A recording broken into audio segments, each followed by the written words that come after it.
What's up, guys? It's Ponin. Today I'm bringing you guys a gameplay with the Dragonuvvvv on hardcore. I'm going to be using Scavenger Pro because I need that ammo. I am using support, so when you're using support, I would recommend using Scavenger unless you plan to pick up weapons. However, I was going for a Dragonuvvvv MOAB, so I tried to make the best out of my setup, and I actually do end up getting the MOAB. UAV and ballistic vest, the best support setup by far, because it just gives you constant recon and constant protection. I'm using quick draw because I am playing hardcore. Not too many people use the UAV, oddly enough, in hardcore from what I noticed. And if they do, I have sit rep, and so if I could hear them.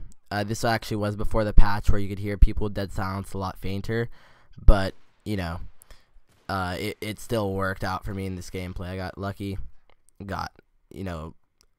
did good, everything went my way. A funny fact about this gameplay is that if I let them cap B, I actually probably could have gone to double MOAB, because you'll see I won't go on probably on a 13-12 kill streak. I could have gone 48-1, but then at the very end I was just like, yeah, fuck it, I'll just rush for fun, ignore the KD. But I've noticed that the best way to use the Dragonuvvvv is in hardcore, because this gun will give you 2, 3, 4 shot gun kills in core. In hardcore, it's a consistent 1 to 2. I have gotten 2 shot kills. And this is actually the first game I played in hardcore. I played one after with it just for fun. Try it out with specialist. And I got a couple 2 shots that game, but my aim was fairly good this game, so I didn't get any 2 shots, and you'll see I fail right here, and that's why I'm using the Magnum secondary with the tack knife just for that example. And my ballistic vest saves me there. So that's basically just my setup in a nutshell and why I'm using it. So quick draw and ACOG sight, I've noticed this gun does really well with an ACOG, barely any recoil. Especially with quick draw, you can bring it up really fast and get a quick kill like that before the enemy has time to raise up their gun.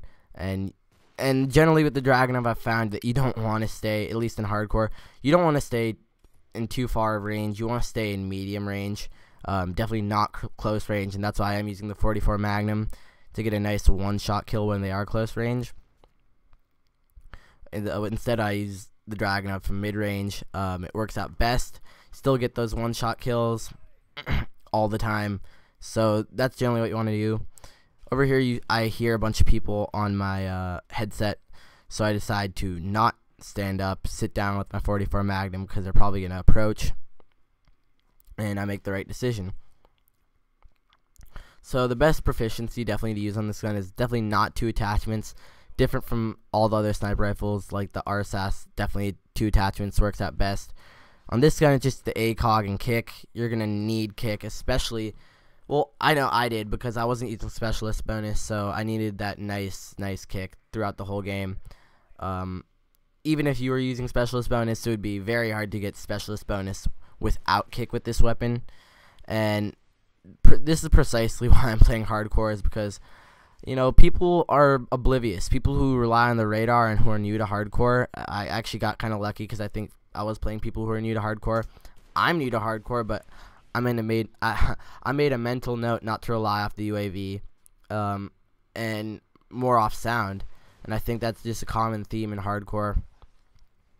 Another reason I'm using sit rep is not for the equipment, not to see the equipment, and not for the sound, but for grenades. A lot of people like to nade spam when they're under pressure, and especially when I'm kind of playing a little bit campish right here in this gameplay, guarding the choke point like a sniper is supposed to do, holding them off from B and C. But a lot of people like to throw nades, and when it's really useful when you can actually see the grenade and not just rely off the indicator, because that shit can fuck you up. Sometimes it'll point you in a direction, go too far, and then it'll point you in a different, and it'll just be like, oh, what the fuck, where do I go? I think I'm approaching a really lucky part in the gameplay where this is the definition of how things went my way. I just don't know what to say. I have used this gun in core. It's really a piece of shit. As I said, I would only recommend it using in hardcore. And so right here, I noticed that too many nades are being thrown. There's someone bound to shoot an RPG soon enough, or something retarded like that, like an XM. So I decided to play a little bit more aggressive and take them off surprise. So that's why I edge out right here. And you'll see that I actually get lucky. Managed to get that guy. And then pick off these next two people just simply because I have height advantage. And I'm kind of head glitching, kind of not. I accidentally calling the MOAB right there because I was waiting to call it in a little bit later. But that's the gameplay. I ended up going 48-1, and it could have almost been a double MOAB, but unfortunately the game ended too quickly to do that. So I hope you guys enjoyed this gameplay. You guys take it easy. Peace.